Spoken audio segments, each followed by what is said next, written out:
Hello everybody, I'm Raphael Perry and it's time for some more Tainted Grail.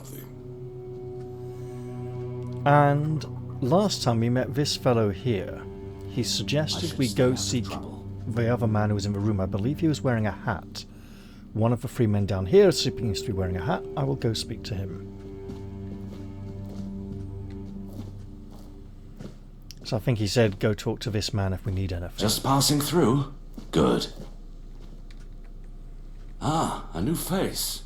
I am Anselm, Major Domo to Lord Yvain. Any business to be done in Cuanacht usually passes through my hands first. He sounds very Wizardry 8 narrator, in all honesty. What manner of business? From managing the court's affairs to ensuring Cuanacht doesn't collapse under its own weight, it's my duty to keep things running smoothly. Not an easy task, given the times. And you? What brings you here? Wandering so close to the heart of Cuanacht's business. You don't strike me as the idle type. I'd better not give him a very direct answer on that one. What's life like here at the court? Life at court is a delicate dance. It's calm on the surface, but underneath, there's always tension. Managing affairs, settling disputes, keeping the wheels turning. It's not for the faint of heart.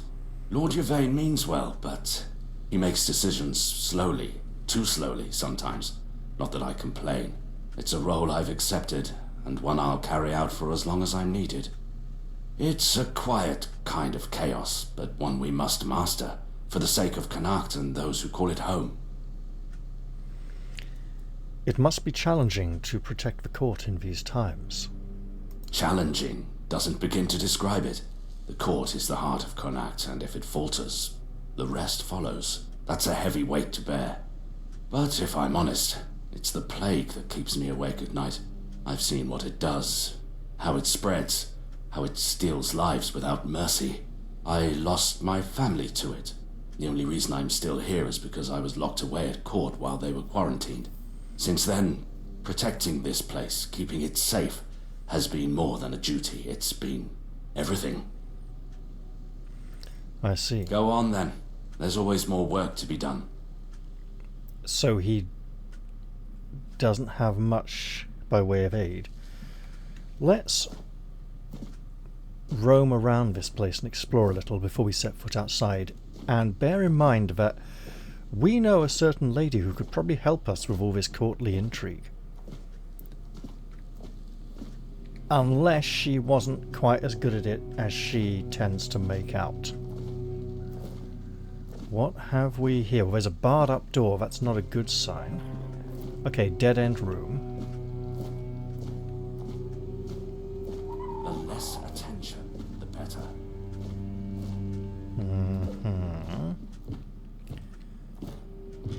We can go to a lower level. Let's not do that just yet. Some kind of kitchen, and I presume that was more of a dining room down the other corner there. I suppose you don't have anything to say? You don't have anything to say. The Fine. less attention, the better. Ah, you need something. Well, yes, but you don't seem to have anything for me. That's also boarded up.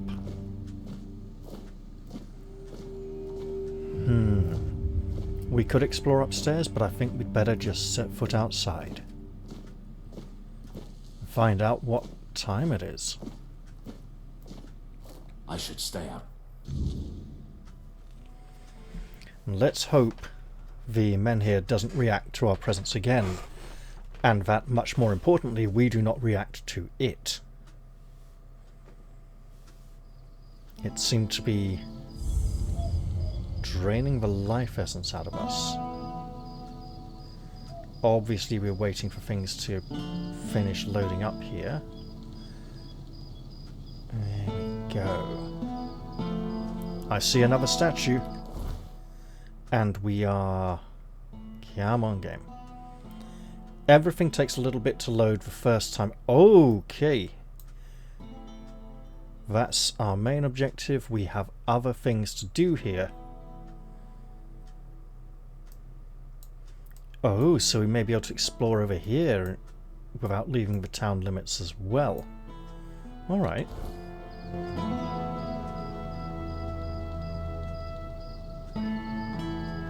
And our most important objective should be finding a place to rest. Okay, so that's all boarded up. Kitchen, dining room, this seems to be inaccessible. Oh, that sounded a bit like the music from... Oh, what's it reminding me of? I think possibly some of the old Diablo tracks.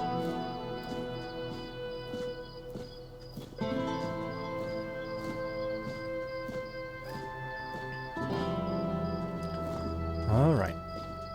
You know, we made some similar garden decorations for her ladyship. It would be nice to go and visit her again. We shouldn't stay away too long. Well, we probably should. But we should also return back periodically to check up on her. That balcony looks like it will be used to give a speech to a crowd at some point.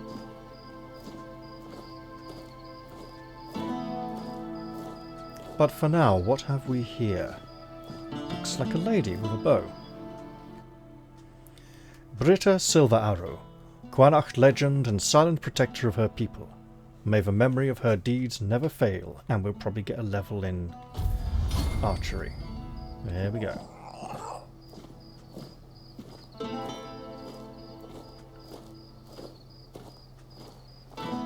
Looks like two people in the fountain. Possibly the... Oh, there's a door down here. I'm not going through it, but I'm going to walk up to it and mouse over it to see where it might lead. There are mushrooms down here. Some of this ground is looking a little bare. It looks like there should be something around the edge to make it more unique, even if it's just piles of dirt. Arthurian family crypt. Somewhere I may need to travel later on, but for now, let's hold off.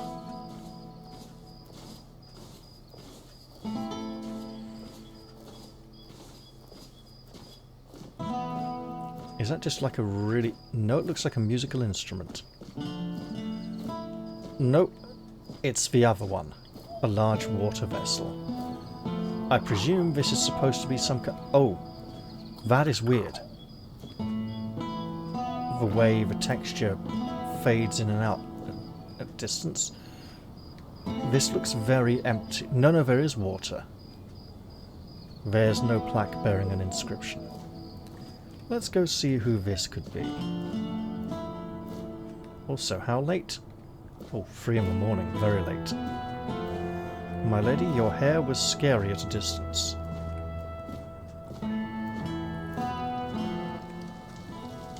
Oi, you there, Sleeping Beauty. I saw them carrying you into Yvain's mansion. You feeling better now?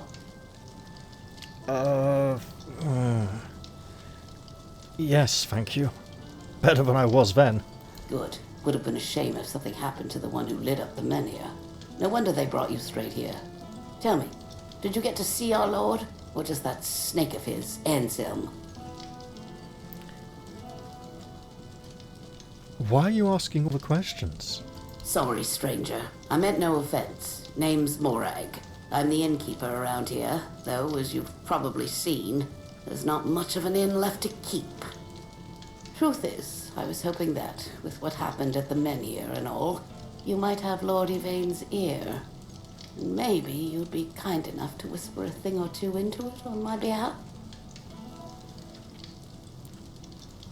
You know, maybe I could. What do you need from Lord Yvain? Camelot shut down my inn. Said it was because of the Red Death, but the Red Priests have been here for ages, and they never had a problem with my place.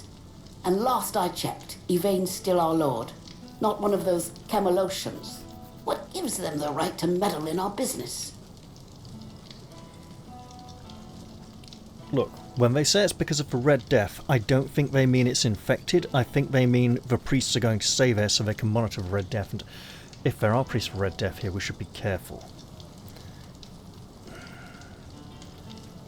I'll speak with Lord Yvain for you. I thank you, stranger. All I want is a straight answer. The least he could do is make Camelot pay me some kind of compensation. Damn Quite. bastards come in here acting like they own all of Cuanacht. I'll wait here for you.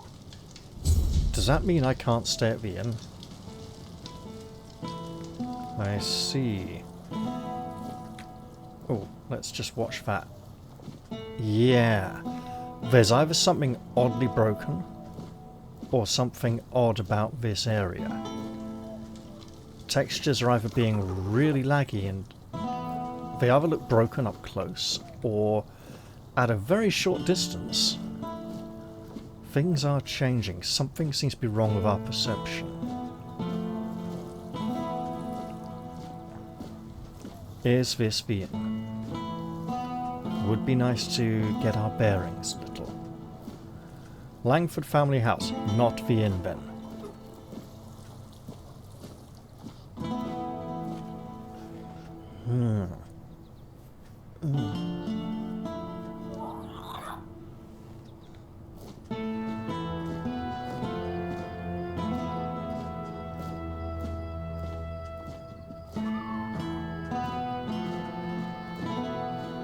Things are definitely chugging along a little more than usual. Hospital.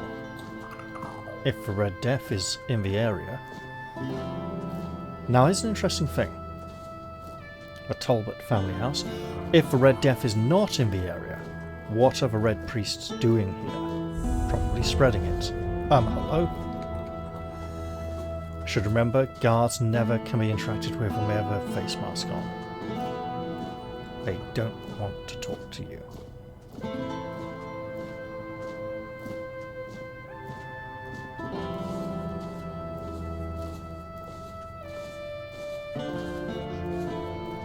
I didn't mean to be a bother. I'm really sorry. Sorry? Wait, no, look. Here, have some coins.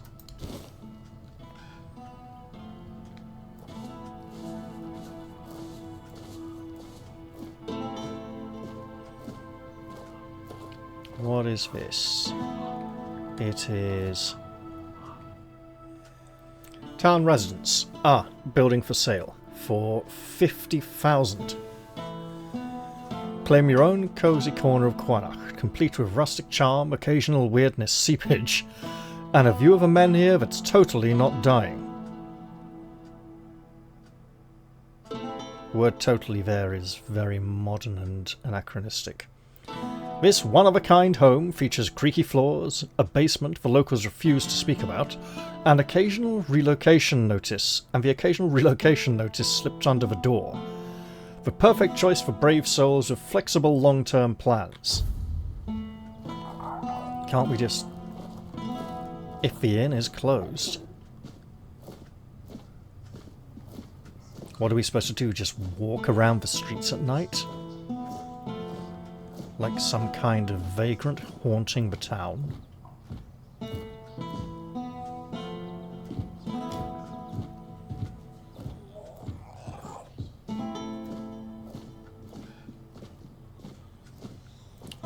These look like they may be market stalls come morning.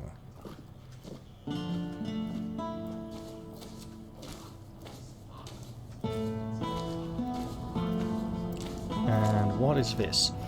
Some kind of... Is that a shield? I think it's a shield, spear, helmet with a plume, and some kind of cat-like animal.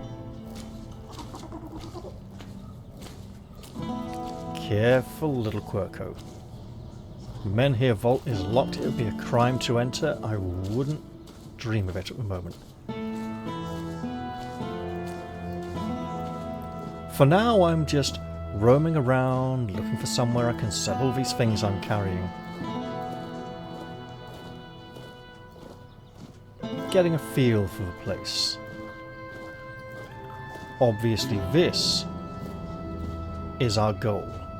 Our long-term goal. We have, looks like a four-dweller. The king on his mighty steed, crown upon his head. Four-dweller witch of some kind. Alright, little Quirko. How are we doing? Ooh! I think I may have heard a bell. let's wait and see if anyone begins to emerge from the buildings to tend these market stalls and trade with us. Well, here's a waypoint. That'll be some experience points. This must be the inn. Blimey. By order of Legate Denel, this tavern is closed to prevent the spread of the Red Death. Let's see. And there's a big stash chest which has magically got all these things in it. And you know what we could magically do?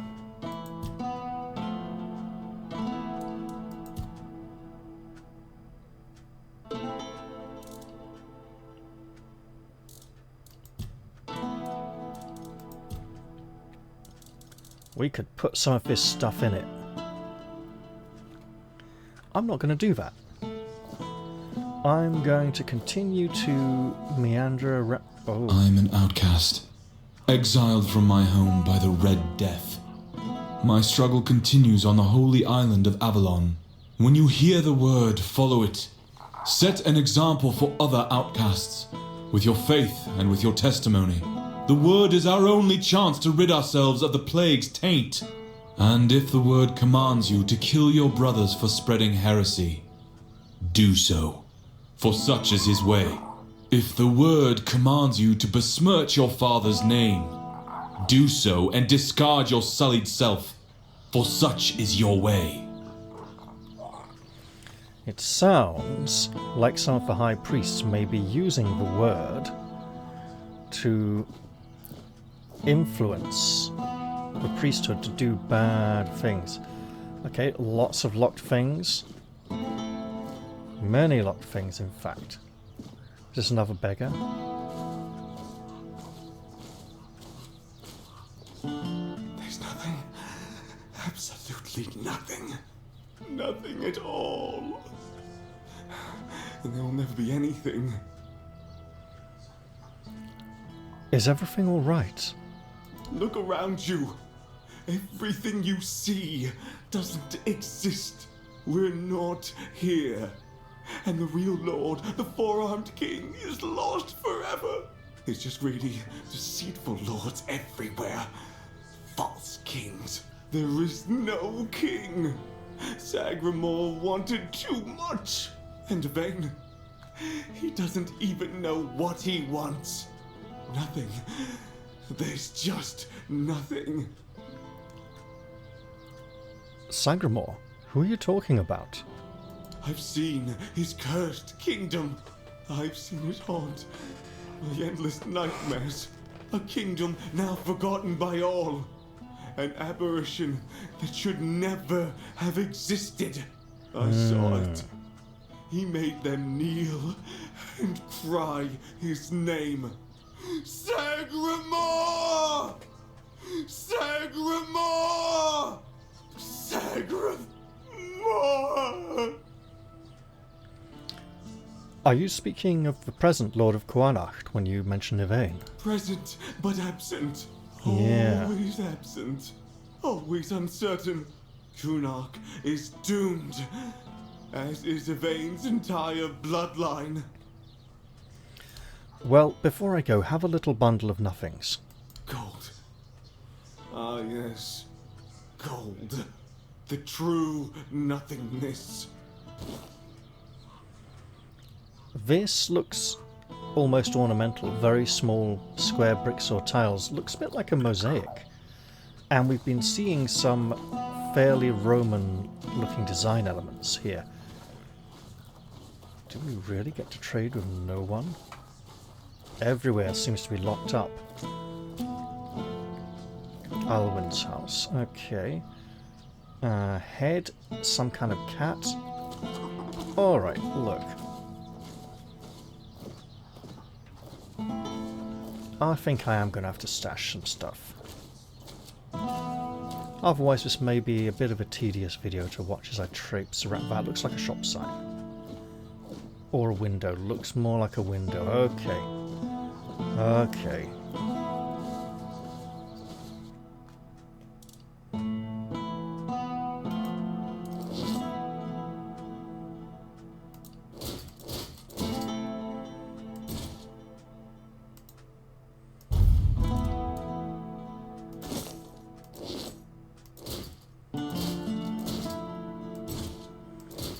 gonna have to be careful I don't sell my good night stuff.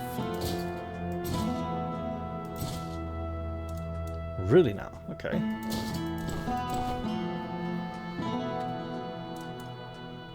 That looks like it shouldn't be here.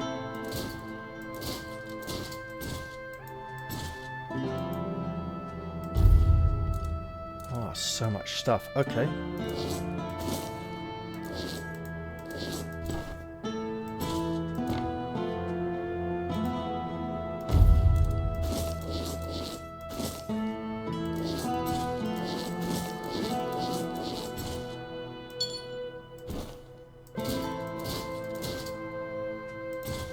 Alright, now we're moving quickly. Oh, hello there. Hello? Hello there. Looking for solid, affordable gear? You've come to the right place. Ah, but where are my manners? I'm Alwyn, and you, my dear stranger, look like you are in dire need of a resupply. Oh, you have no idea. You seem very chipper. Well, the men here doesn't seem to be on the verge of dying anymore, and with the Camelotians around, business is booming. I see. The longer they stick around with nothing to spend their coin on but our stalls, the better for us. It's a bit of a shame I'll have to delay visiting my brother at the Horns of the South, but he'll understand. He always says he can't leave his stall for even a single day. Oh, who's your brother? You won't tell me. Would be helpful to know. Right. Red Shield Commander's armor. Red Shield. That's to do with the, Ooh, Weird Lantern. Sheds new light on the events. Literally. I have a feeling about this. It says quest. I'm not going to buy it yet. Right. Sell from stash. I put stuff in stash. Recently. Here is stuff in stash I would like to sell.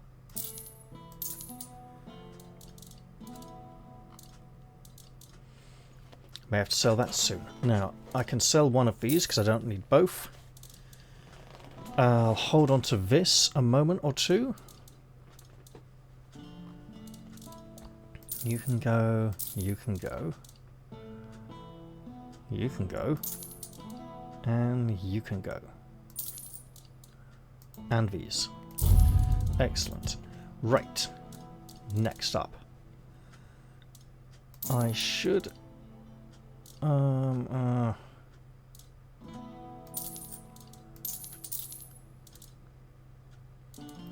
Don't need 2 red hats. Okay. There's good weight to it.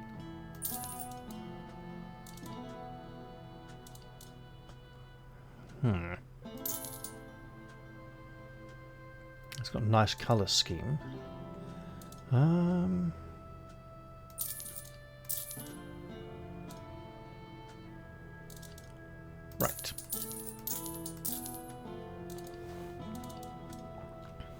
Don't need that. And scroll down past these a bit.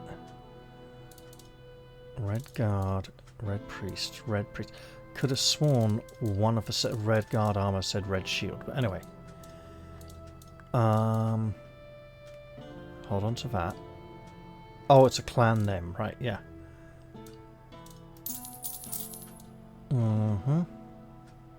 Might as well keep that in there just in case we need any at some point. Right. The leg armor has been heavy in these parts.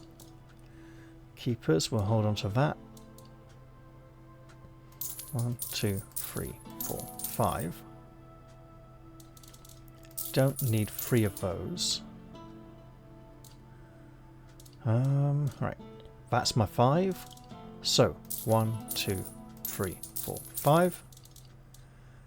I can probably part with some of these at some point.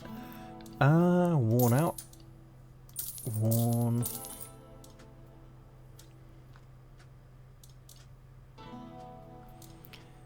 Oh, I mean, it's nice, but...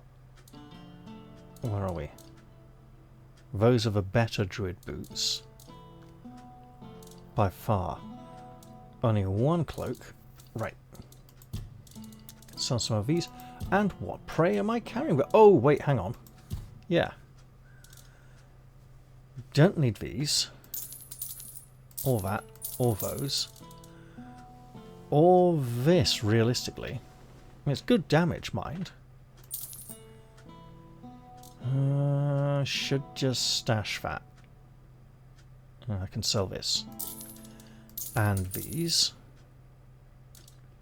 Don't need two of them. That can go. That can go. This can go. And ooh, these can go. Yep. Yep. Yep. Yep. Yep. Yep. White satin trousers.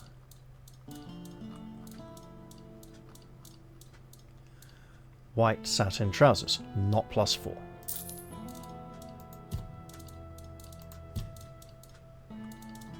These can go, these can go, these can all go. Right. And you. Hold on to that a little while. Let's see what other market stalls we can find. Elixirs, powders, ointments, got something for wounds, poisons, something to keep you on your feet through the night and help you survive the cold. And all of it made by my own hands, with science. No tricks, no vile spells. I see. Vile spells? Yes, all magic is a scam. An illusion that pretends to give you something but always takes more in return. My elixirs work because they're based on knowledge and experience, not some fickle power from another world. Anyway, go ahead and read my anti-magic manifesto. I've laid it all out, why the magical plague must be wiped from Avalon. I see. At least you're not literally offering it to me. Okay, Druid's Bane hat. High spirituality required. Increases all damage you deal by 15%. This effect is doubled against enemies that use magic. Fully inhibits your magic mana regeneration, including from spells. Okay. Those look remarkably similar to a pair of gauntlets that I have. Same icon. Okay. I'll take these.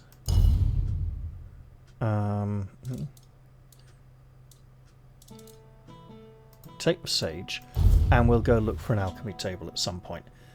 He doesn't actually have any potions.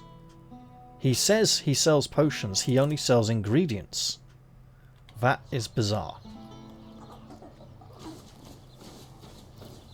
You doing okay? Welcome! I haven't seen you around before, but since you decided to visit, I can tell that you have excellent taste.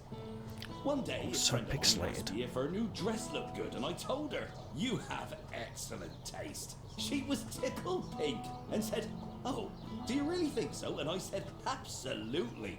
After all, you came to me for advice. Now, let's Fair get enough. down to business. My name is Osmond. If you're in need of a bow or some arrows, I'm here to explain everything and offer you some advice. You offer advice. Why should I be listening to you? Because I have excellent taste? No. Good advice is always handy, especially when it comes from someone experienced. And believe me, when it comes to archery, I'm not just an expert. I'm beyond that. In fact, I'd be surprised if you found anyone on Avalon who knows more about it than I do. Really? And what makes you the greatest expert on Avalon? Well, find me someone else who's been doing this for over 40 years. Every aspect of it. Back in '84, I was chosen to represent Cuanacht in the team archery tournament. And I wasn't even a lick over 18 back then. During one round, we were shooting at targets 100 meters away. The target was the size of a small apple and the wind was blowing from the left. So, I took aim, and wham! Right in the middle. Even the captain of the Camelot team jumped up and asked, "Have you got any more like this one? Maybe the boy would rather shoot for us." If you're that good, then why haven't I heard of you before? If you were older, you surely would have heard of me. I could have been the first of Avalon's archers. They almost knighted me. But as it happened, I joined the watch, got married, and... well, that was that. Hey, if only I'd had the common sense back then that I have now.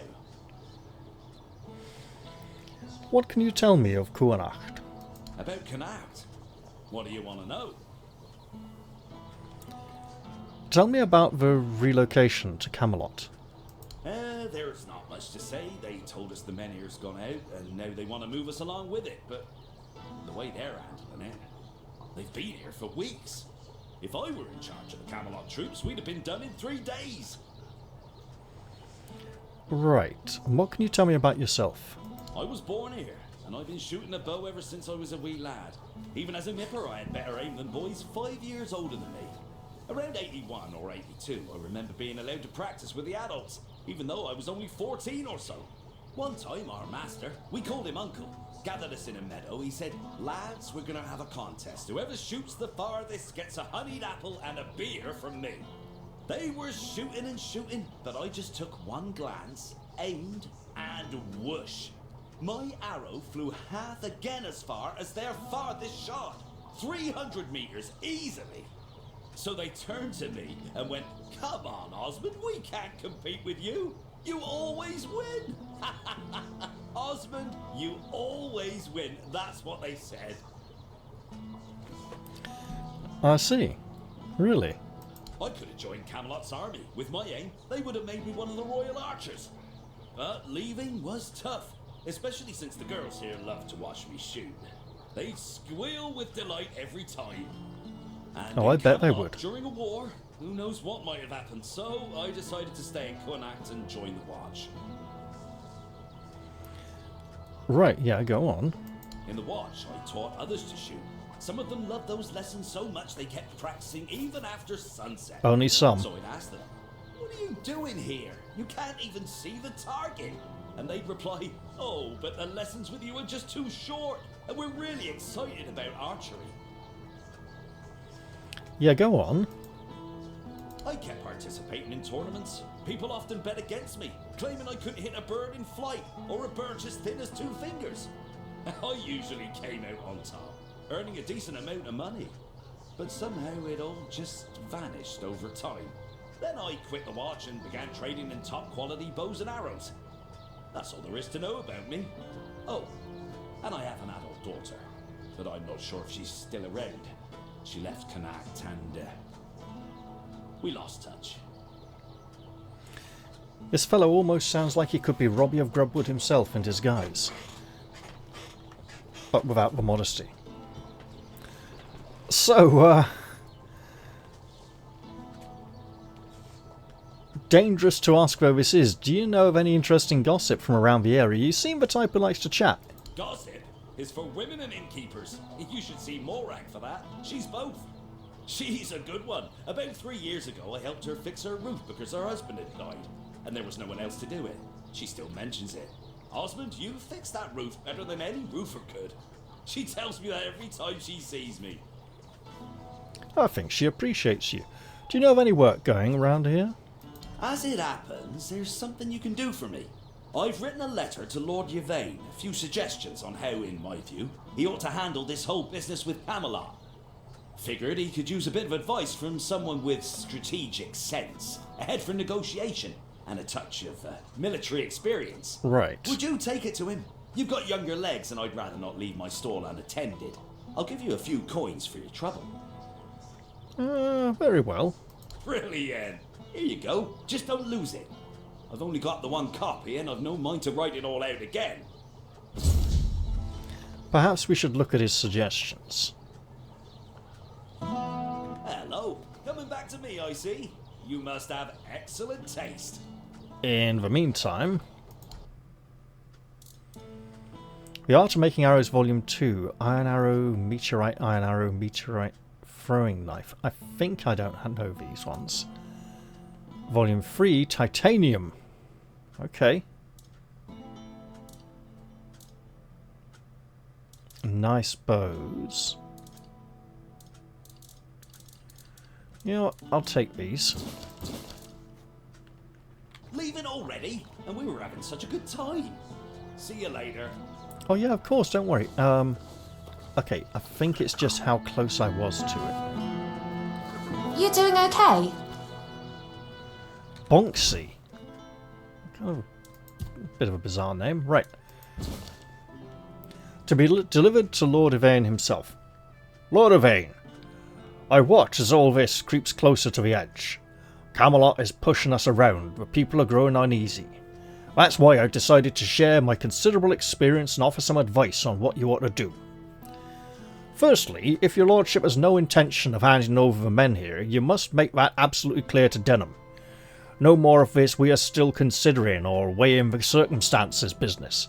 Thank them for their visit and send them on their way. Secondly, if, however, you are thinking of surrendering the men here, then let it be on our terms. Provisions, medicine, and monetary compensation for the people of Cuanacht, a written guarantee on their safety, and a proper home in Camelot for every family. Without that, there's no deal to be made. With sincere regards, Osmond, merchant and master of the bow. You know, overall, those aren't the worst suggestions.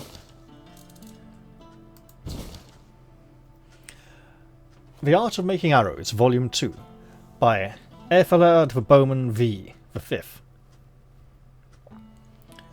As if one volume wasn't enough, the Guild demands I write more, for those who find wooden and iron arrows too ordinary. Fine, let's delve into the art of iron and meteorite arrows.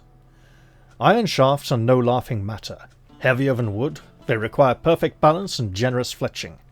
Turkey feathers, of course, remain unmatched. Hammer them meticulously straight, or you'll end up with arrows that fly like drunken sparrows. I don't think he means hammer the turkey feathers straight. And then there are meteorite arrowheads. Rare, dense, and maddening to shape. Sharpen them well and lash them tightly with sinew or wire. Weak shafts won't hold them. Their weight and strength are unrivaled, capable of piercing even a croakmore's hide. Don't squander them on hares, you fools. If this seems like too much effort, perhaps stick with Volume 1. Not every hunter needs to wield the tools of legends. And here...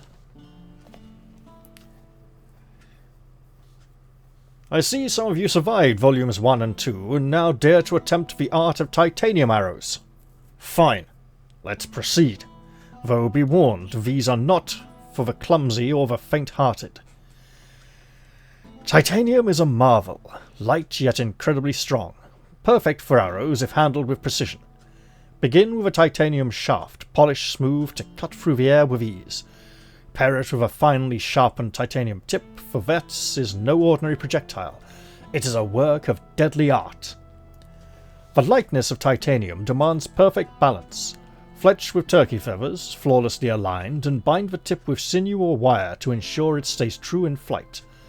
Anything less and you've squandered this exceptional material. Reserve these arrows for armoured adversaries or beasts of legend. If you're still chasing rabbits, perhaps it's best to return to the earlier volumes and leave titanium to those worthy of its craft.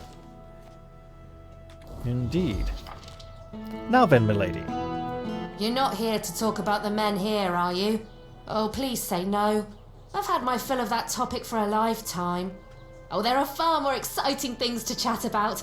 Like treasure hunting, for instance. You got a look about you. I bet you've been to some dangerous places, haven't you? I'm Bonksy, by the way.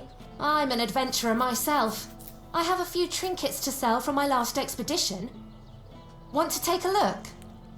Your stall looks remarkably empty, but I'll take a look. How's business going, by the way? Slowly but surely.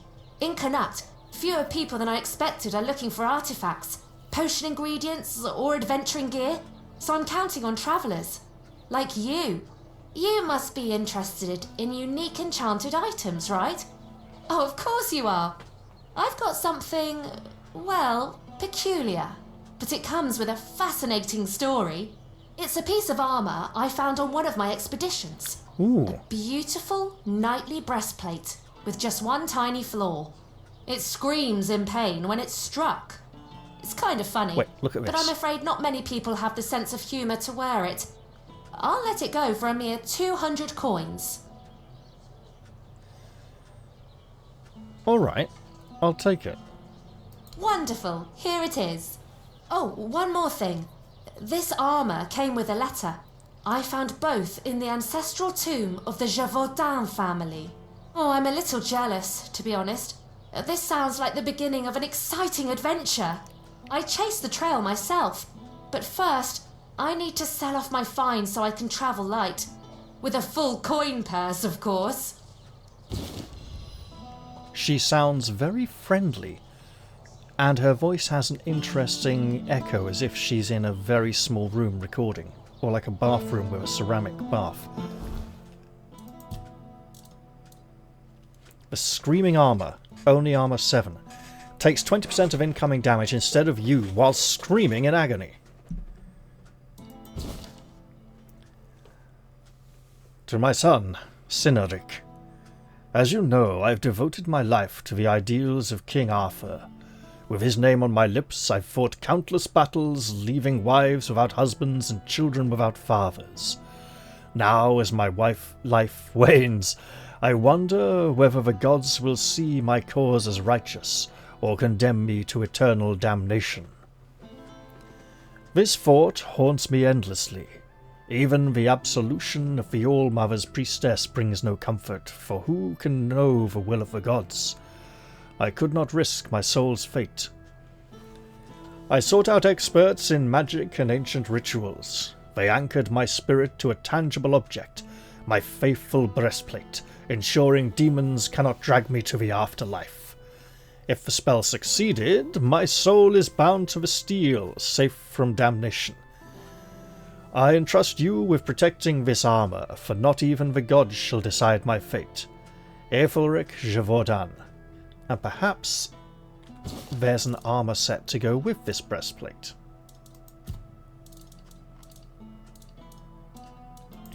Petition the Lord. Yeah, Morag wants us to talk to her. Yeah. Okay. Lots of reasons to go back and talk to him. Good to see you. And you too. So, you're an adventurer, eh?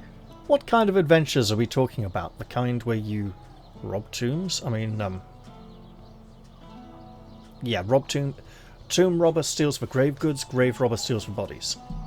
Oh, all different kinds.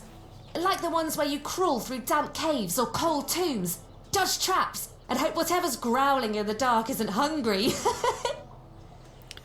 I see.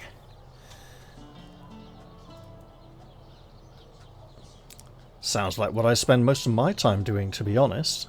Really? Oh, then you know exactly what I'm talking about. You seem a bit young for this life, don't you? Oh, maybe I am. But I manage just fine. And I wouldn't trade this life for anything else. If I had to stay in one place, I'd die of boredom. I see. And you rob graves, eh? Oh, I just take old, forgotten trinkets. They're no use for the dead anyway. It's not robbery if nobody's around to miss them. Think of it as giving treasures a second chance to shine. It absolutely is robbery, and it's very disrespectful. But what do you have for sale? Okay. Skill of a master. Raises your athletics proficiency by 20. Oh, that's great. Clairvoyance ashes. +1 skill point permanently. That's really good. Ancient Scale increases armor by 1 for 30 seconds. Eternal Guardian Seal gives free maximum health. It's not much. Vengeful Spike retaliates 5% of the damage received back to melee attackers. Excellent. Starborn Egg weapon deals an additional 10% damage. Nice. Let's see. Nightshade Charcoal increases sneak damage by 10%. Celestial Charm increases spell power. Fool's Rush of Flames. So nice things here. I'll take that, definitely.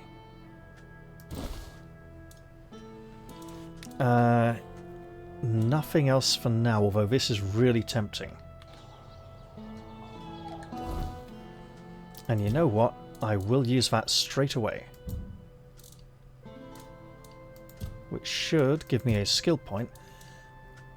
And I think because I've invested for spirituality, yet we'll get a second point in invigorating energy. Good to see you. I also suspect I can't light a campfire here in town. What was your latest adventure?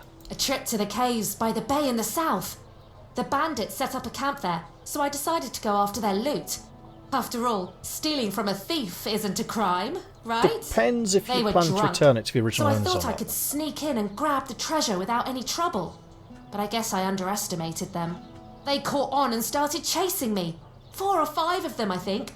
I made it to the exit, and then there was a giant ogre on the beach.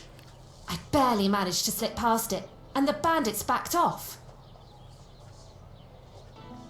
Is this down south, in the Horns of the South region? The gods must have been watching over you. Oh yes, the gods, Avalon, the stars, and most importantly, my magical hairpin that brings me luck. I bought it from a lovely wandering merchant named Malachi. Oh. I know Malachi. He's a fraud. Really? But he seems so nice. So that means my hairpin isn't magical. Well, my mum always said that if you believe in something strongly enough, it will surely come true. My hairpin is magical, and I'm sticking to that. Better not tell the chap at the market stall across the way he hates magic. What's all this talk about the men here, then? Oh, I'm not entirely sure. I'm just passing through. From what I understand, Camelot wants to move it to their place along with the inhabitants, but they prefer to stay. They want to live in one place their whole lives. Can you imagine that? Right, so here's the thing. Life's too short to play it safe. Where's the fun in that? If they move the entire population of the island to one place, where's all the food going to come from? You know, where are all the farms going to be? Who's going to help keep everyone alive? Oh, hello there. Yeah, hello, don't mind me, I'm just meandering. That looks dangerous, and I should probably just stop.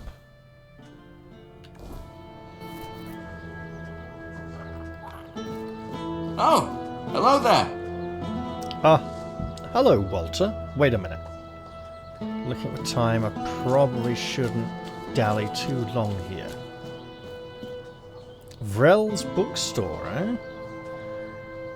What if it's full of books of crafting? So I should go back and see his lordship, but I want to look for more market stalls Spare a first. coin for the hungry. Yeah? Ah, yes. Yes, now I remember. I remember it all. On the 14th day of the month of Oak, a procession dressed in red passed through. They dragged people from their homes. Eventually they came for us as well. Me and my Brianna, our possessions. They took everything. Took it all for themselves. Now, I have nothing left. I'm just a poor man. Please, save me. Please. What are you talking about? Back then, I lived in the borough, near Camelot, you see. I was there when the priests came with a crowd of penitents, dressed in robes made of parchment laden with the word. The priests cracked their holy whips and delivered fiery speeches. No more Red Death, no more suffering. Were you among the infected? No, but I was cured nonetheless. I gave up everything for the cure. But you weren't I gave infected. up Brianna and all my possessions. I had to cleanse myself. Yes. Now I am pure. Can you see? Can you see? Yes. Now I am pure. Can you see? Can you see? If I give you some coins, you'll have possessions. Will you need to purify yourself of them as well? Here, have a few. Thank you. Thank you. May the word of the prophet guide you. I hope that gets you a warm meal tonight. Now, let's be on the lookout for more market stalls that could be occupied. They don't seem to be, so it seems to be just those few. I think we'd better go back to the manor and speak to Lord Yvain. But he's probably not going to want to talk to me until I've gone and spoken to those people.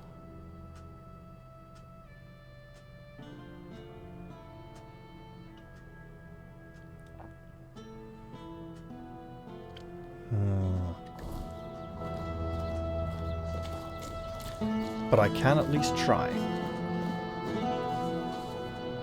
Wait a minute. Man here is facing that way. I think it's back this way. Right. Yeah. It's one of these two.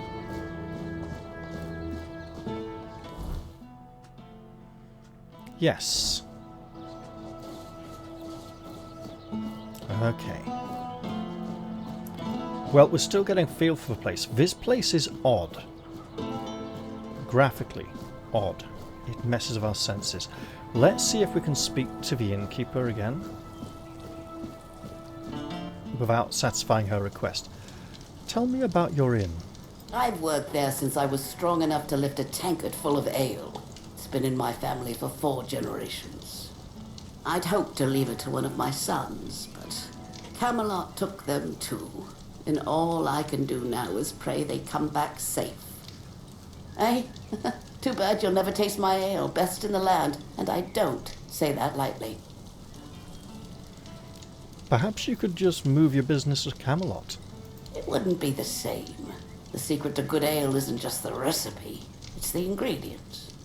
It needs Cuanacht water, Cuanacht soil. Without that, it's just the same slop they sell everywhere else. See, this is why I'm thinking that all the men here should not be gathered up and taken to Camelot. I'm feeling that... What the hell? Is that the face?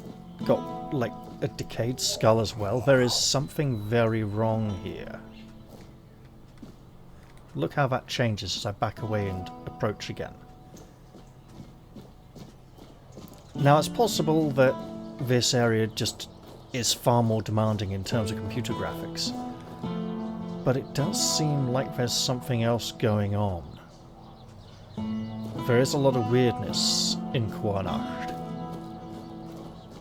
And it could be affecting things. Especially now the man here has awoken. Now let's live dangerously. We'll be just fine. And assume we need to speak to the Major Domo first about these things. There you are. What news do you bring to the court today? Take care out there. Fair enough. I'll go straight into his lordship then. I wasn't expecting company. There's a woman named Morag waiting outside. She needs to speak to you. I know. I already asked Anselm to tell her to wait. But Morag's a stubborn one. Honestly, what does she expect me to do? I'm not about to argue the legate over one inn. Not when there are far more pressing matters at hand. Look, it's a pretty pressing matter to her. I don't doubt that. But Cuanacht is in a precarious position. I wouldn't be surprised if Denholm shuts the inn down out of fear of rebellion. And I'm hardly in a position to challenge his decision. We all have to endure these inconveniences a little longer. You know, this is her livelihood we're talking about. She can't earn a living. Well, surely she's been given some sort of compensation, hasn't she? She hasn't got anything. No compensation, no. Oh, that is unfortunate. I can see why she's upset. Very well. Tell her she'll be paid part of the damages from my coffers, and I'll speak with Denholm about her situation. When I have the time. I can't offer more than that. As long as this stalemate with Camelot holds, reopening the inn is out of the question. That's my final decision. Now, was there something else? I have a letter from Osmond, the merchant. It contains some advice on how to resolve the conflict. Does it now? Very well. Tell Osmond that... what shall we tell him? That I thank him for his concern, and that I will take his advice under consideration. Oh no! That means... Right, sorry, I'm English. I'll take his advice under consideration means I might look at it, but I won't do anything about it.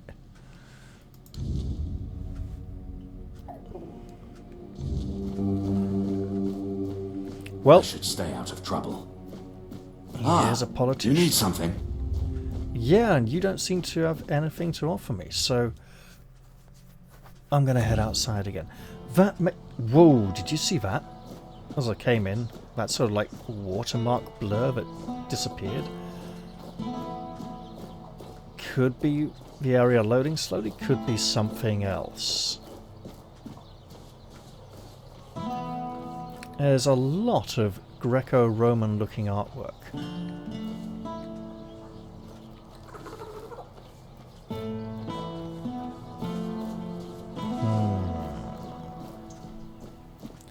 Well, it is what it is. Lady Morag? I've spoken to Lord Yvain for you. And? What did he say? He'll cover part of the damages himself, and he'll ask Camelot to pay the rest. But the inn stays closed? Figures. So now instead of standing around here, I'll be stuck at home, hoping those thugs from Camelot will graciously pay what they owe me. I'd say it's better than nothing, but honestly, it's barely that. Eh? Should have known better than to count on that good-for-nothing lordling. Thank you, stranger. I'm glad at least someone here still cares about the common folk. You didn't want to ask me to speak to the people from Camelot about this? No, you didn't. Very well. Let's go see the merchant and see if he comes to the same conclusion I did, or if he's a little more open-minded on the matter.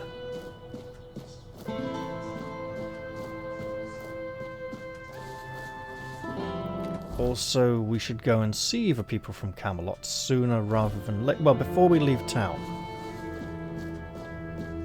I've got a feeling it could get very contentious.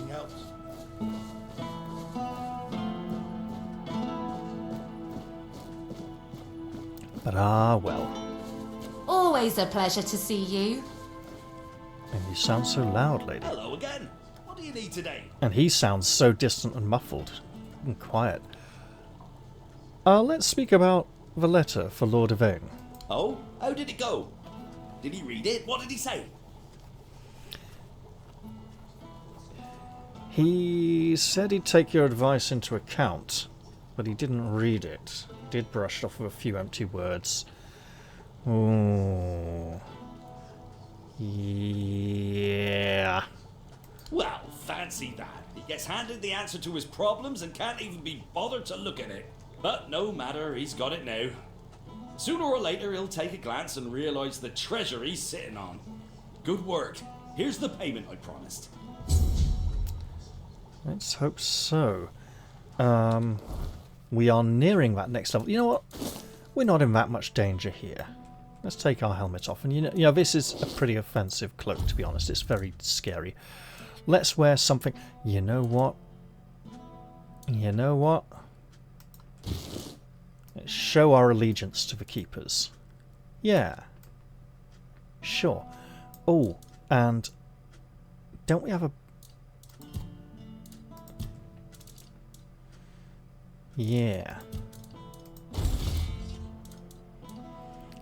63 to 67 or higher with 1 damage for every swing, and so we can sell this. It's the same cost to swing. let's do that. Let's not go around threatening people with a sword, though. What brings you this way?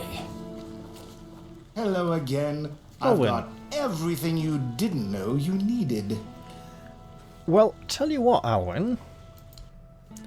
Here's something I didn't know I needed. Why don't you have that? Because I'm sure there's someone else who won't know they needed it either. There you go. And then I'm going to walk right over to this treasure chest and shove this dagger in it before I forget. Excellent stuff. So we're looking sort of northwest to... Okay, that looks like a military camp to me. I see wooden fence, I see tents. Help a soul out on your journey, will you?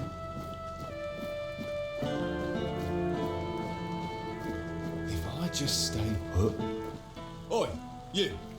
You're new here, aren't you? I don't think I've seen you around before. Why? Am I doing something wrong? Ah, no, sorry.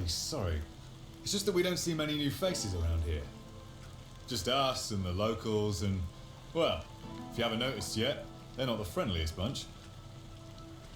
Yeah, that's one way of putting it.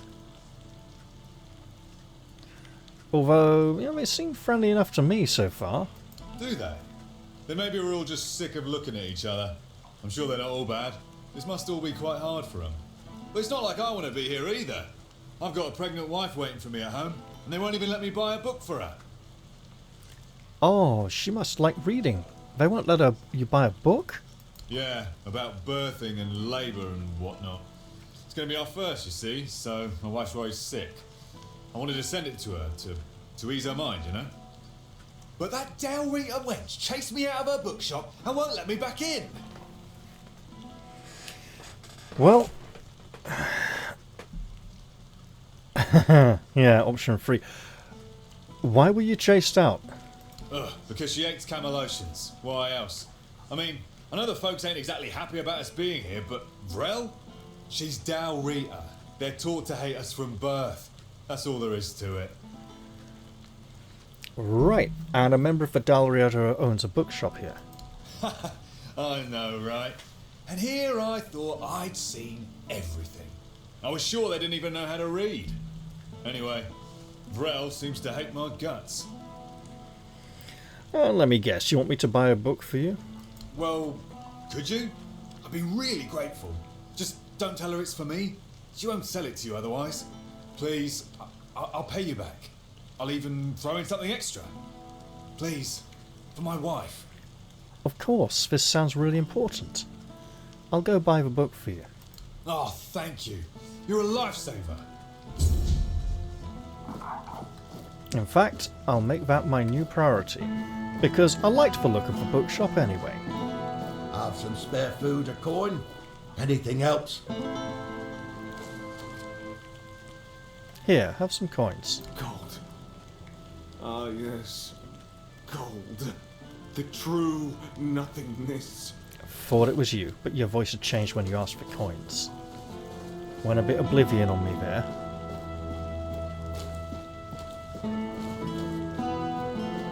Okay. Let's go find a bookshop and enjoy Always a it. pleasure to see you. Maybe even speak to the soldier called Walter. And blimey, there's a broken wheel here in the middle of the thoroughfare. I was going to say street, but it wasn't really a road.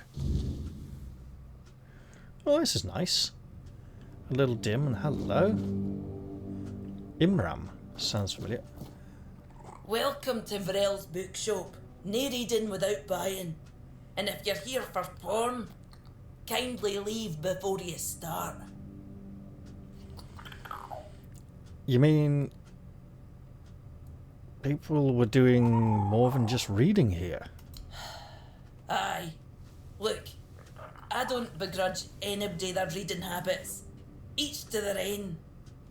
But some things should be kept private. Yeah, fair enough. So, you're one of the famous Dalrita, eh? Aye. Not only can I read, I can even make recommendations. Imagine that. Oh, that sounds wonderful. If you have a joke to tell, don't bother. I'm pretty sure I've heard them all.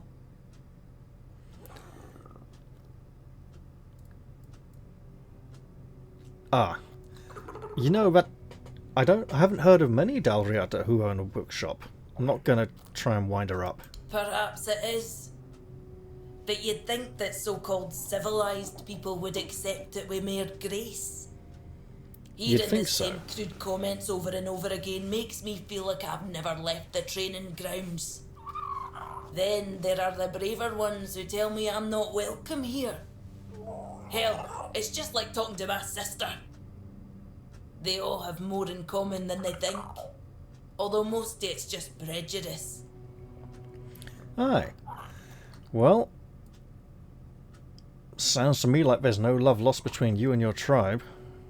Eh? They're no all bad. I know it might sound like I was some poor, misunderstood girl with unusual interests, but that wasn't the case.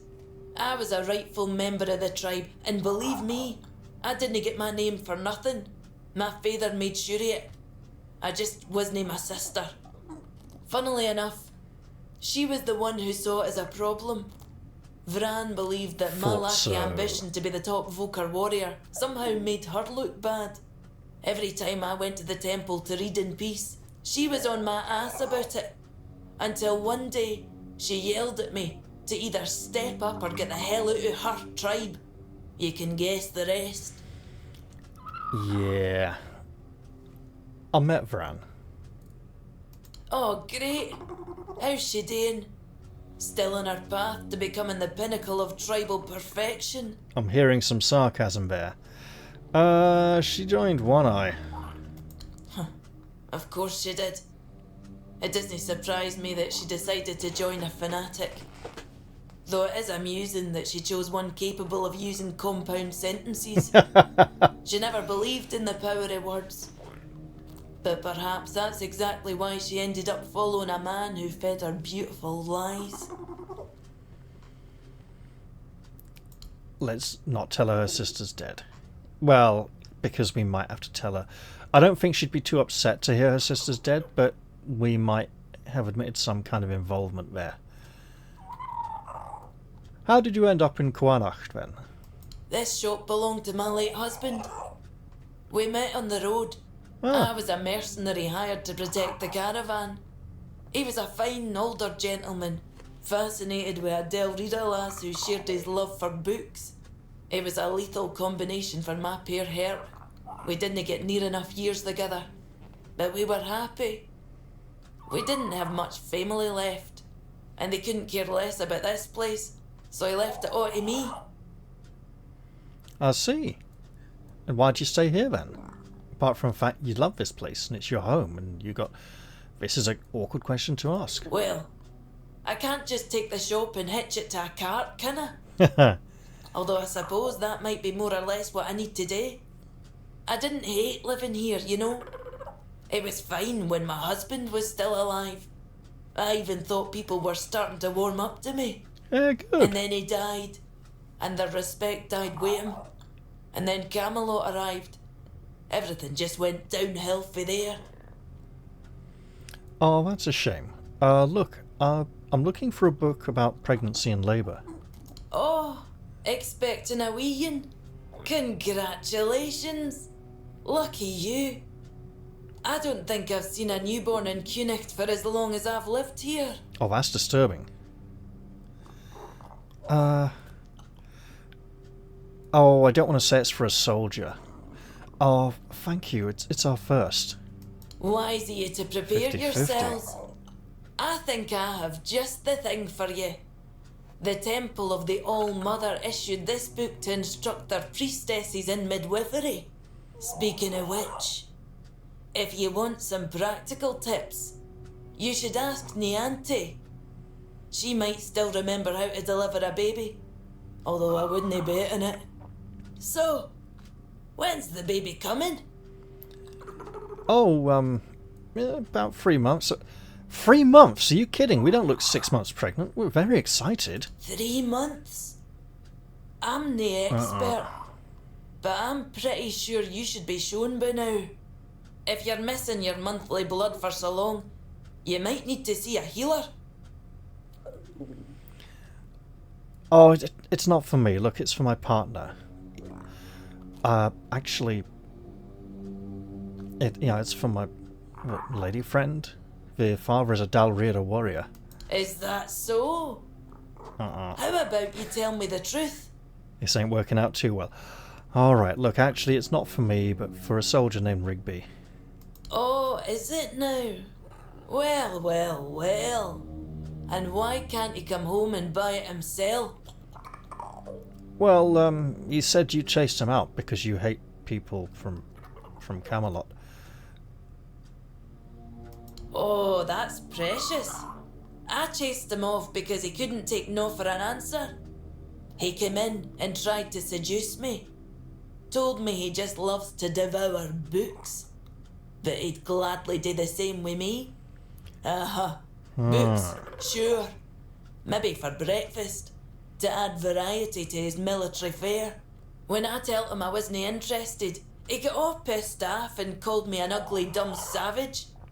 I only let him leave with his teeth intact to avoid proving him right. Tell you what, I'll sell you that book. But fair warning, I'll be sending his poor wife the story of Giron the Unfaithful. It's with Geraint. a special edition Welsh, forward not for French. me. Deal? You know what, that sounds like a good deal. I think you should do it the other way around and give the soldier Rigby the story of Geraint the Unfaithful. You presume a man like that can be taught reason? I'm afraid the book's lesson will be completely lost on him, if he even bothers to read it. He might just tear out a few pages every time he goes to the privy. Aye. Alright, well... We could go with her idea, or say, you know what, everyone does deserve a chance to learn. That includes his wife.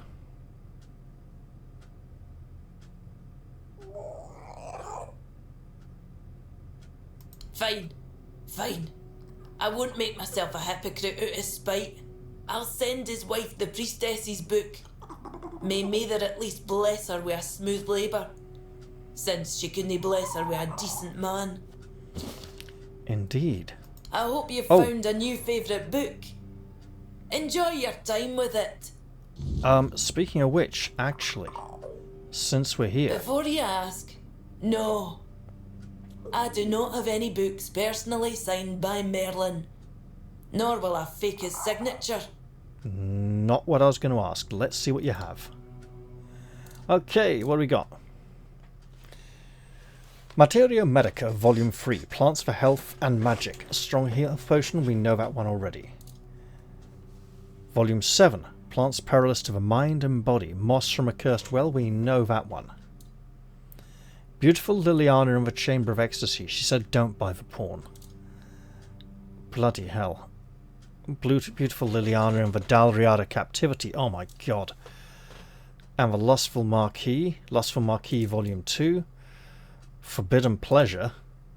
The Avalon Crimes, number 26. Hey, it's actually not smut. The Avalon Crimes, number 27. The Stone Wardens.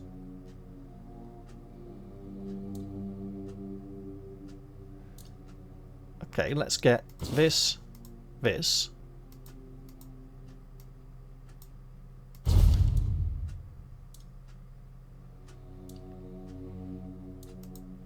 This. This. And have ourselves a nice read. Bloody hell, she's even got the pictures over there. Right.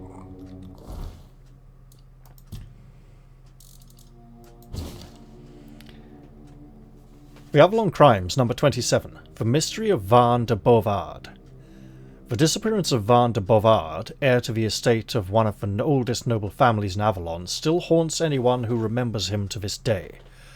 Did Van de Bovard run away of his own accord? Did he suffer from a madness that caused him to forget his origins?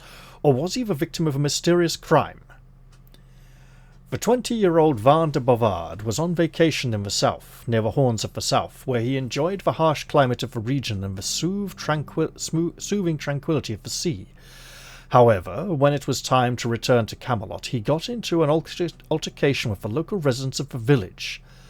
The retired keepers living there claimed that the young man was the one responsible for starting a fight, as he had drunk too much mead and insulted everyone he came across. However, it is not for us to judge where the blame lies, as we never got to hear Van de Bovard's own side of the story. Afterwards, the young nobleman tried to return to the carriage that was supposed to take him home. The coachman, however, refused to take him anywhere, rightfully claiming that in his current state such a long journey was not advisable. He advised Van to visit a physician and promised that if he was confirmed to be healthy and able to travel, they would depart immediately. What happened next is not entirely clear. Van de Bovard went to Jan Heber, a physician from the Horns of the South, who prescribed him healing ointment and rest. 2 days later, the young man returned to the coachman, and they were about to depart when Van turned on his heel and ran off, waving his arms frantically. Witnesses claim he had madness in his eyes, ran blindly, and when someone tried to stop him, he mercilessly knocked him out and continued running until he disappeared into the dense forest of grubwood. Investigators from the Arcane Crimes Unit who were sent to the scene questioned all the witnesses for months, but their efforts were in vain. We only know that the healing ointment prescribed by the local physician was not found among Van's personal belongings. Did Van use it at all? Or did he use too much, or apply it in a way that went against the physician's recommendations, leading to his madness? This year marks 21 years since the disappearance of Van de Bovard. Will he ever be found? If he is, you will be the first to hear about it. Subscribe to the Avalon Crimes with your favourite merchant.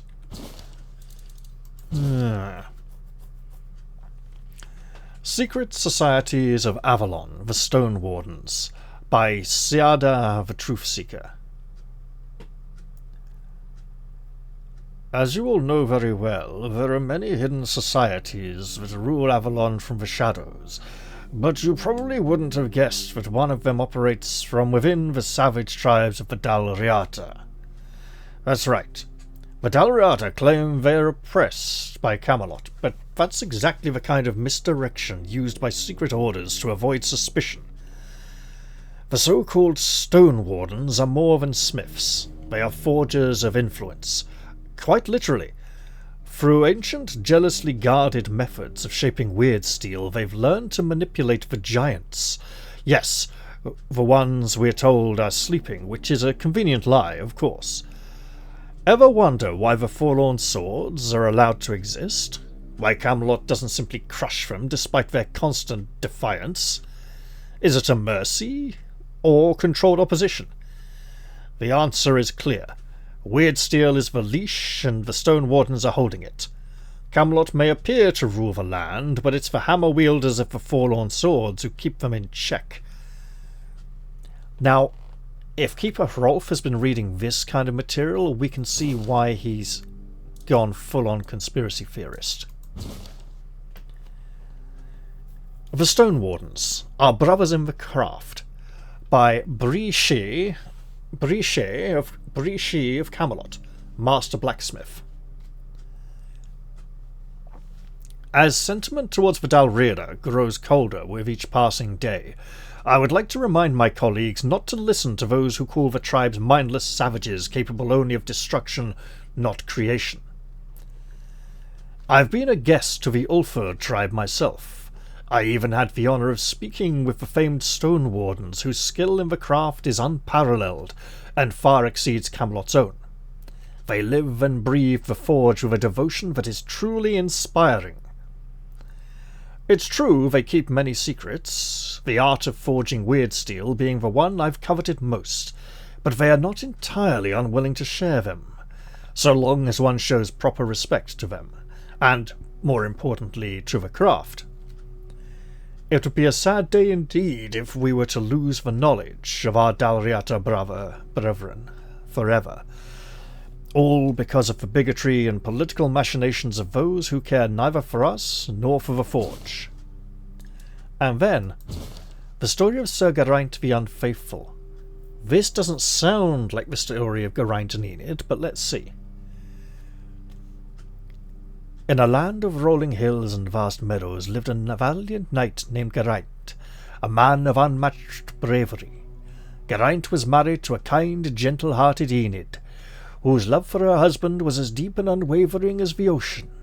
And yet Geraint's heart strayed.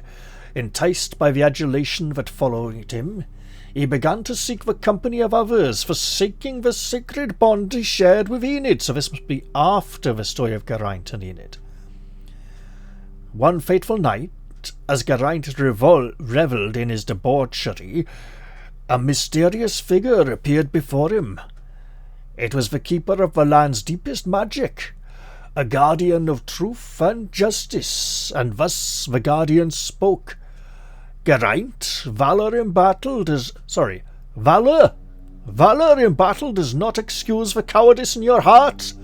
You have broken the sacred bond of trust and love. As you have sown, so shall you reap. Geraint, struck by fear, begged for mercy, but the guardian was unyielding. Your punishment shall be thus. You will wander the land, and never shall you find peace or solace. Your name shall be carried by the winds as a caution to those who dare betray a heart that loves them true. And with those words Geraint was cursed. He found himself unable to stay in one place, his spirit tormented by visions of Enid's heartbreak. Everywhere he went, the land itself whispered of his betrayal, and people turned their gaze from him, knowing the sorrow he had caused. Years passed, and Geraint, now a lonely shadow of the hero he once was, understood that true bravery was not to be found in the glory of battle, but in the courage of remaining faithful to his vows. But the curse was unrelenting. It was only when Geraint, consumed by his remorse, offered a heartfelt apology to the winds, hoping it would reach Enid, that the guardian appeared once more. Seeing the change in Geraint's heart, the guardian set him free.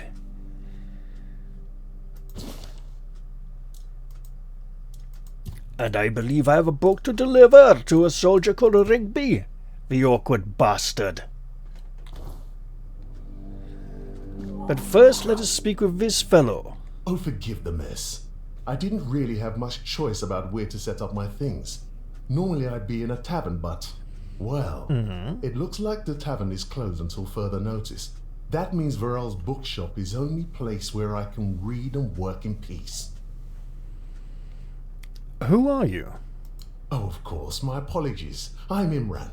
My thoughts tend to drift far from the present. I'm a scholar of sorts, though not the kind that hides behind walls of parchment. My calling is to seek out traces of what was lost, ruins, relics, anything older than old. And yes, I'm a Pict. Not many of us wander these lands, I know. Staying in one place isn't exactly in my nature. So I travel, I learn, I dig through the bones of the world, hoping to find something more ancient than mankind. I see, and what are you working on now? If you're asking out of politeness, let's just leave it at this. I thank you for your interest, but I won't give an answer. Trust me. I could talk the hind leg off a donkey. No need to waste time on such things. Well, I'm actually curious. Wow! That's really kind of you. So, thanks to Varel's generosity, I managed to get my hands on a certain book. Well, once a book. Now it's just a pile of loose pages. However, these are some truly fascinating loose pages. They're the writings of a Dalariata scribe from nearly 6 centuries ago. Incredible, right? But what's even more astonishing is the content. That is pretty incredible. This man describes encounters with people who knew nothing of King Arthur or the homelands. Nothing at all. Do you understand what that suggests? It suggests, it suggests these may be people, this may have been before. Arthur arrives. But Avalon might have been home to... no, please continue. Let me know what conclusion you've drawn from this. I'll tell you. It's so exciting. I suspect Avalon may have already been inhabited by a race similar to us, long before our arrival. I've traveled across much of the island, and I've come across some mentions of the people of Farpoint, a place far in the northernmost reaches of Avalon. Few have ever ventured there.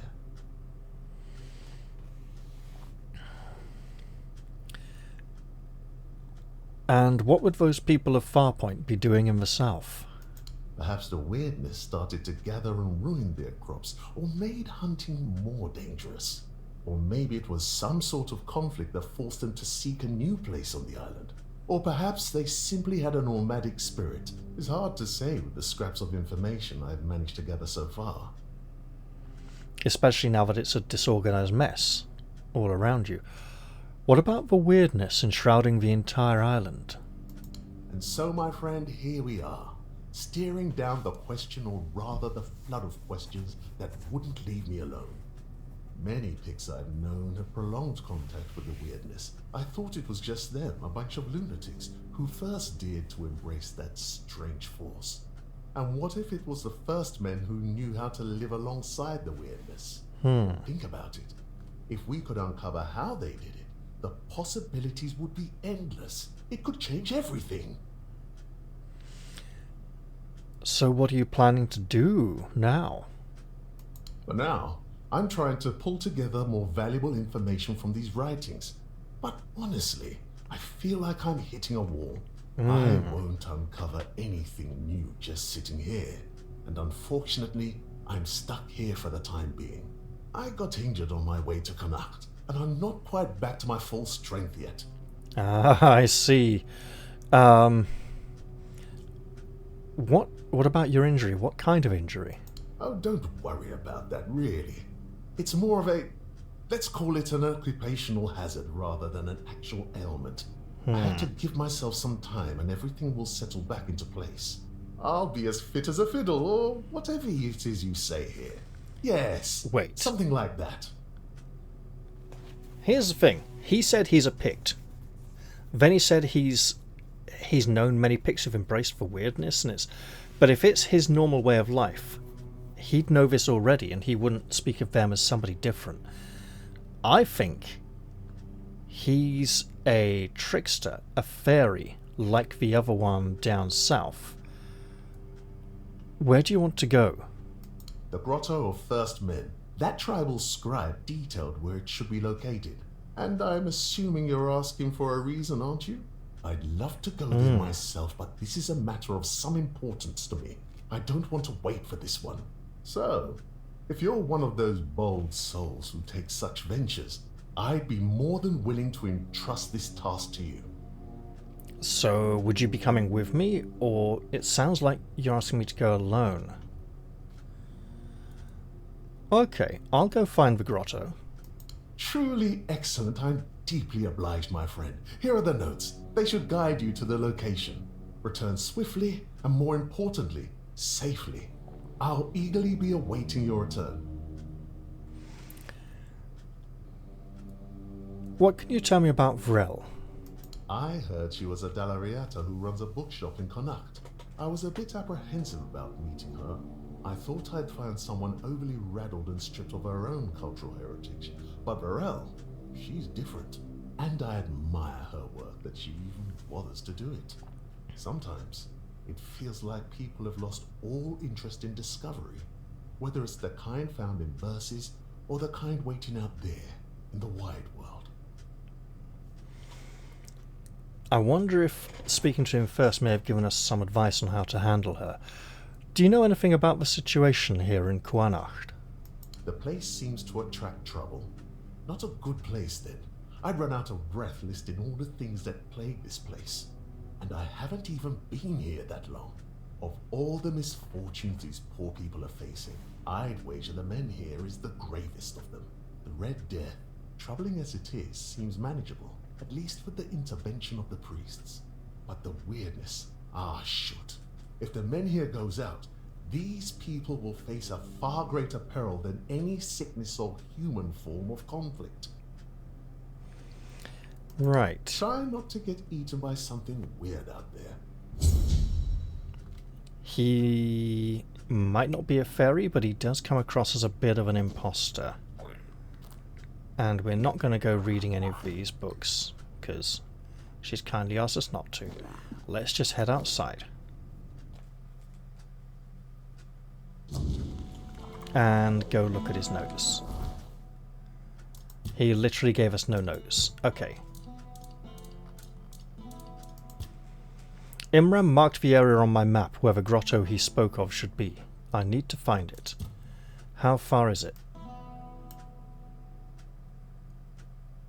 Ooh.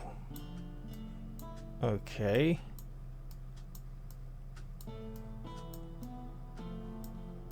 This looks like an impassable mountain range. Oh.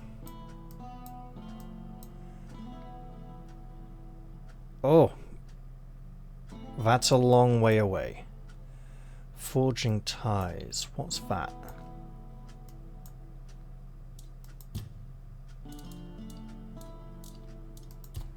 Oh, right. That's why that's a long way away. Okay, well, I'd better go take this book back to Rigby and see if I can get into their camp. Nice to see you.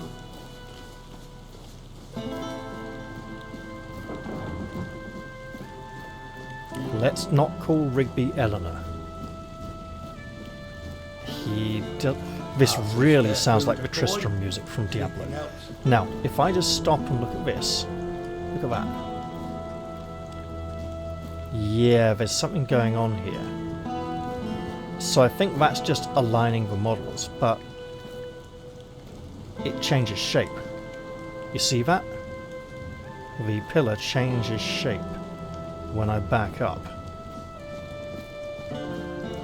Oh, this is so Tristram. Right. Hi. Have you had a chance to drop by the bookshop yet?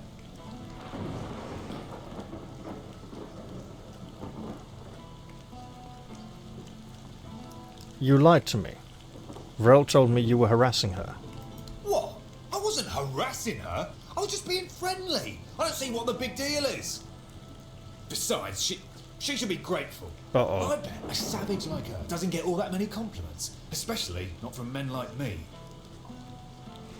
Don't worry, I've got a book. Your wife will get the one about midwifery. What? What is this shit?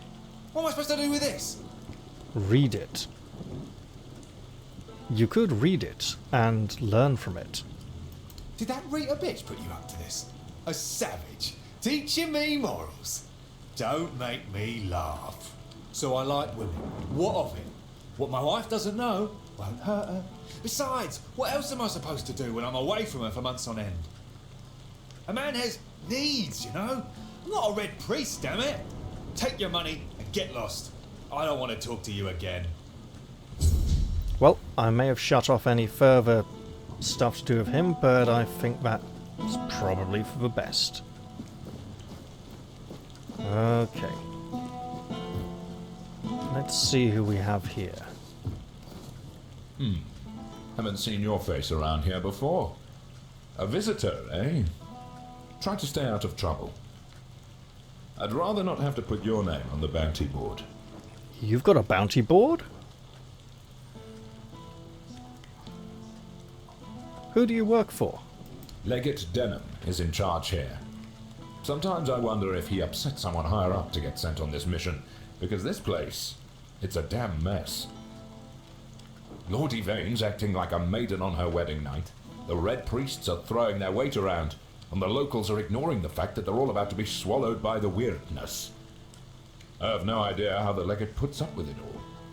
But, well, at least he's got me to make sure his orders are carried out. So you're the quartermaster here, then? No, that'd be Sheena. Fair enough. I keep this camp running and make sure everyone's pulling their weight. Idle hands have no place in Camelot's army, especially not on a mission like this. Trouble is, we've got more work than men. So if you're looking to earn some coin, check the notice board. I've posted a few bounties. Where is it? I can't spare any soldiers to deal with things outside of Cuanacht, but I'll be damned if I let those bandit scum run loose. Beside you or opposite me? And what does Shiner do? I handle what makes soldiers fight.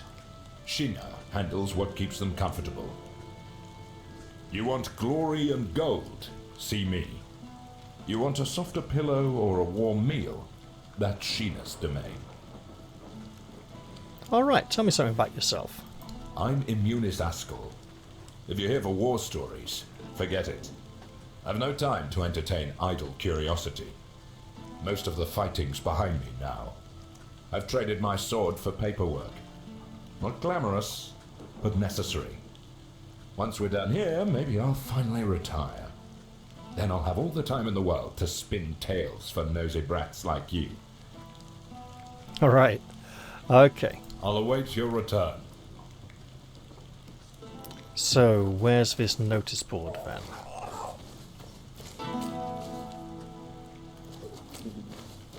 Looks like it's over there. Alright, Sheena, you got a bed for me? Let's look at this stuff first. Critical Bounty, Lame Lorcan, issued by the High Command of Camelot. A reward is available for the head of a criminal going by the name of Lame Lorcan. Deliver proof of his demise to the nearest military outpost. Imminus Asgal. I imagine that Lame Lorcan will be about as lame as Fingerless Colm was lacking fingers.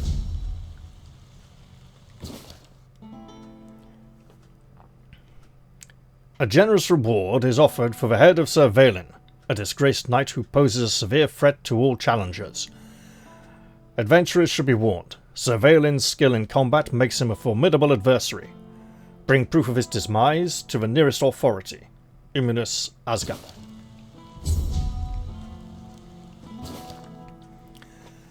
An urgent call to arms is declared for the neutralization of Nivera the Chillheart. He'll probably pronounce it Nivera when I go back for a report based on the way he spoke so far. Nivera was exiled and has since turned her lethal skills against all, wielding a chilling power that leaves her victims frostbitten and lifeless. A substantial reward is offered for proof of her demise. And finally, Kestrel, known as the Piercer, a notorious rogue sharpshooter, now roams the land executing individuals under the command of unknown patrons.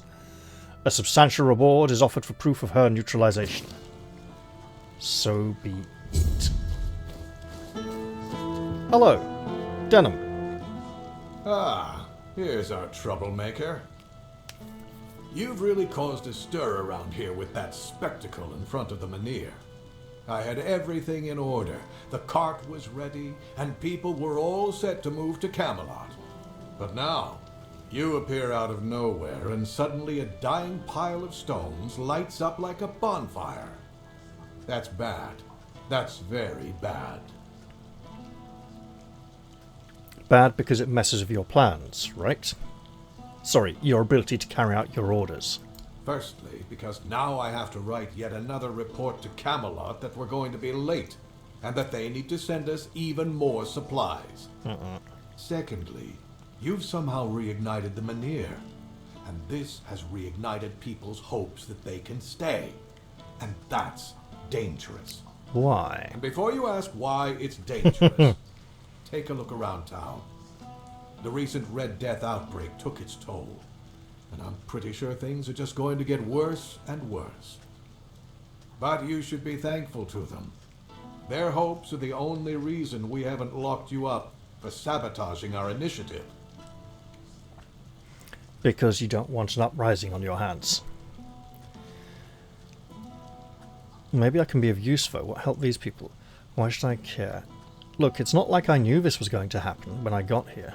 That's the assumption I decided to go with, and that's why we're talking. Perhaps there's still a chance to sort out this mess. What do you have in mind? You can go tell Murig that your presence doesn't change anything about our deal, and that you are unwilling to help with his endeavors, whatever they may be. And if he doesn't listen, play along. come back to me when you learn what he has planned.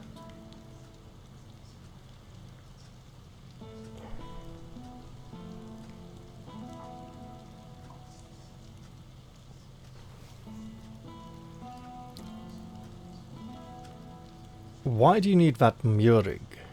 Murig, who apparently prefers to be called Maggot, is a druid, even though he may not look the part. And druids are the only ones who know the rituals necessary to ignite the Menhirs. Due to bad luck, or more accurately, the decisions of my superiors, our options for druids are limited. That's why I'm forced to Because work of with Merlin. Murig, and prophet be my witness, neither of us is happy about that. But I'm no fool. I know that what happened in front of the Menhir might make Murig consider double-crossing us. He'll try to find a way to reignite the Menhir so that it could stay in Cuanacht despite our agreement. So, if you ever find out what he's planning, if he ever asks you to fetch something for his ritual, you make sure you come to me first. I don't think I should do that. Why do you want to take the Menhir away from this place? Isn't it obvious? For the safety of all the residents of Avalon. Only by gathering the Menhirs in one place and reigniting them will we be able to keep ourselves safe from the wyrdness.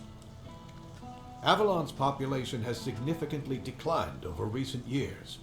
We're on the brink of extinction, damn it. That's why we need to stick together, to take care of each other. Only Camelot possesses the necessary infrastructure to establish the right conditions for its people. Is that If they so? remain here, they will die, either from the wyrdness itself or from the horde of monsters it spawns. And there aren't enough soldiers here for their protection. You must know that I didn't come here just to obey orders. I truly believe that this is the only way to save everyone on Avalon. What if your plan doesn't work? If the weirdness remains a threat after you have gathered all the Menhirs in one place? Then at the very least, we'll have bought some time for those wiser than us to think of an alternative solution. Perhaps we will invade Tuathan, like in the glorious old days. Or perhaps someone will find a way to free the derelict fleet, allowing us return to the homelands. I don't know. But there's one thing I'm certain of, and I'll repeat it as often as necessary. Only by standing together can we overcome the wyrdness.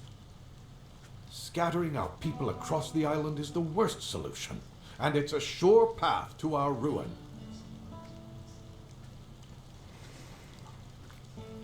I can see his reasoning, but spreading the people out to spread the weirdness thin, if you have the protective bubbles close enough together, lets you set up trade and infrastructure, right? I've heard from 2 Dalriata that you offer payment for the scalps of deserters. Who told you that? The Dalriata? Yeah. I've never paid a single gold coin to any Dalriata for deserters. Not even once in my life. And would you pay me? However, there is some truth to what you've heard. Someone does. You see, it's hard to keep the men's morale up in these uncertain times. It's really no wonder that every once in a while, some of them try to desert. Still, this is the military. Desertion is unacceptable and will always be punishable by death. Camelot especially insists on nipping that problem in the bud. So if you do take care of the deserters, you can be sure you'll be rewarded. Asgal will pay out bounties for each and every scalp you manage to bring him. Anything else? What would you want to do with the Dalriata who are spreading this rumor? Me? There's not much I can do right now. I have to stay in Cuanacht with my men until we get the locals to consider moving to Camelot. But if someone were willing to handle them in whatever way they saw fit, as long as they stopped being a threat to my men and the people here, they'd have my thanks. But all this should stay between us and on the down low. Yeah, sounds dodgy. I'm not from here. I think this is your problem for the moment. I get that. Just remember, if you change your mind, you know where to find me. Of course. I'll await your return. You may be waiting a long time. Now, where's this Sheena? And where's this, actually? This seems to be heading completely out of town. Oh goodness, it's even further. I see. Up and over, eh?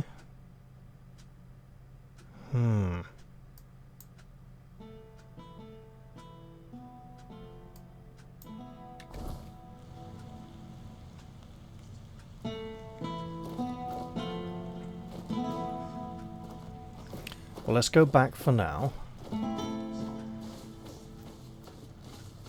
Claim the bounty on deserters. Oh, whoa! Look.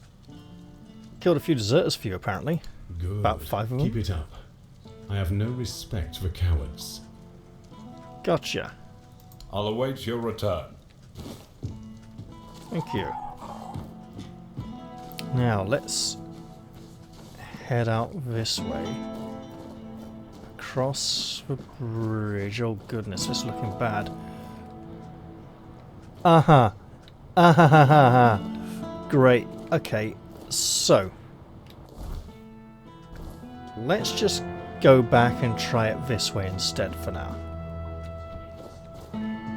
That almost looks like steps. Don't worry, little Quirko, we got you. Don't know where this Sheena is. Let's just continue exploring.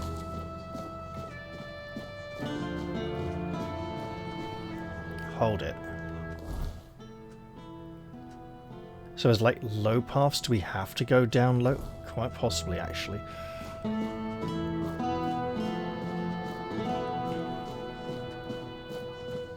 That's where we want to go to, I think. No easy way down here. Help a soul out on your journey, do you?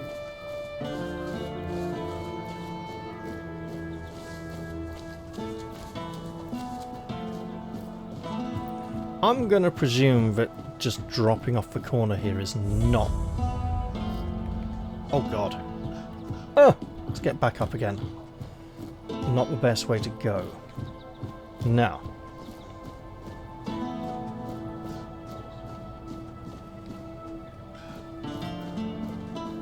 Yeah, we're gonna have to find a way down. I think it's through the gate over there. In terms of time, it'll be getting dark soon. I'm not sure how safely we can roam around after darkness. That's one way up, Nice obviously. to see you. But this is a way down. So let us absolutely take it. Lower City. Hey, look, can we just, like... We can? Oh, nice.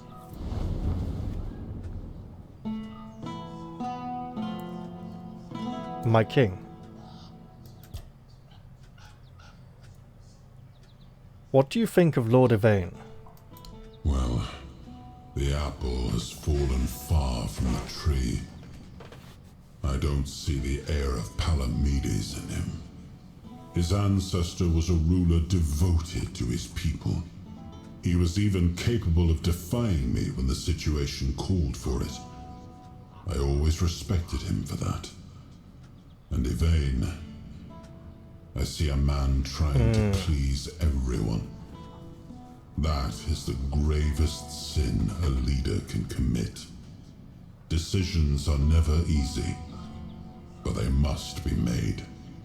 I see that the current lord is trying to delay that moment, and I fear it's his people who will suffer most because of his indecision. I know much time has passed. I just hope Palamedes' bloodline wasn't diluted by the carelessness of one of Yvain's foremothers. Ooh. Now, it's generally good to try and make a decision that's going to please most people, but you can't spend forever trying to please everyone. or you just become weak and never make any decisions at all. What do you think happened to the men here? You were probably more conscious than I was at that point. I have no idea. The menhirs were Merlin and Nimue's domain. I was mostly just relieved they worked. Although I've always felt an odd sense of familiarity with them. I think they reacted to the power we now wield. The Four-Dweller element within us. But why and how? That's beyond even my understanding. But tell me, are you well? You were unconscious for a while. I don't know. You don't know.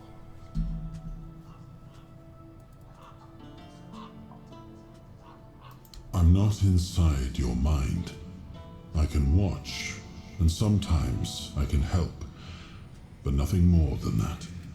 I see. Your feelings, your pain, they're yours alone. I cannot take them from you, nor shield you from them. Throughout my life, I've rarely been idle.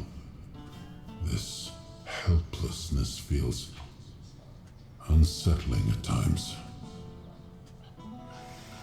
I could say, I'm fine. No need to worry. Don't worry, I'm tough. I'll manage it. I could say, oh, don't pretend like you care. Why should I antagonize him? I feel like I don't know who I am anymore. You know, I said something along those lines to Hob when I met him by the gong. And now that I've met with the Weaver and listened to what he had to say, and after my recent encounter with the men here, I'm starting to feel like moments of my time are being snatched away from me. In that portion of unconsciousness, I don't know what happened. It does feel strange. I'm sorry. I know this isn't a life you would have chosen for yourself. But you've conducted yourself admirably. You're strong, and you're not alone. I know this fate was forced upon you. I know all too well how that feels. So I promise, as long as I'm here, I'll help you however I can.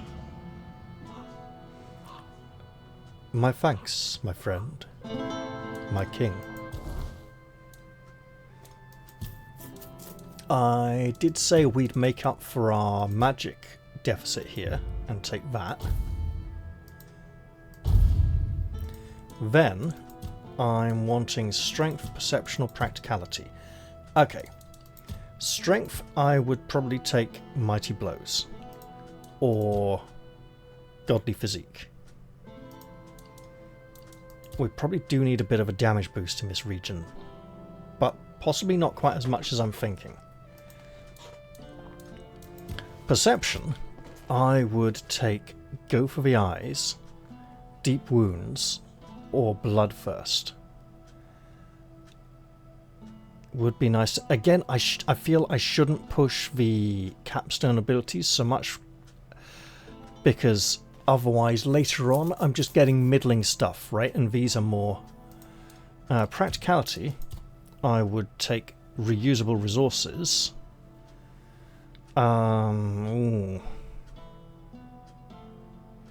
Ethereal fuel is nice. Optimization methods means I'd need to batch craft potions. Side dish mastery might be worth it. Reusable resources or uncanny agility toughened by pain would be very useful, actually, especially for stuff we've been going through. You know what, though? We've had a lot of perception based. Yeah, hang on then. So perception increases critical damage by 5 and critical chance by 1. Right? This increases by 2 and this increases by 10, so this is worth 5 of these. No, wait. It's a 1 to 5 ratio. This is a 2 to 10 ratio. So one of these is worth one of these. So this would take me back up to as if I had the same number of points in the stats over here if the skills are over here, right? 30% chance to apply bleed is pretty nice, but increasing our crit chance overall would be good. I could just grab this and get 30% damage reduction when I critical, but more reliable criticals would be nice. Critical hits heal you for 2% of the damage dealt. I'll just take that. Alright. And then a point in perception. There we go. That will also help some of the... Oh, melee critical 8. That's going to change, I know. If we just go back here, this is raw stats, Sven, without items, right? Because our melee critical chance now is... Oh! Of course. 18. Not 16. There we go. I think, given our critical chance, we should look to increase our critical damage and balance against that. I do want points in strength and endurance, and apparently more points in dexterity. You know what, with all the advice on archery I've been getting, I should probably put a 4th point in there and take strong arm of the bowmaster next time I level, although I'm probably going to want to increase endurance again. Right, I reckon I'm going to end this episode here. I hope you've all enjoyed this one, and I'll look forward to seeing you all in the next episode. I'll say goodbye for now though, and cheerio everyone. See you all soon.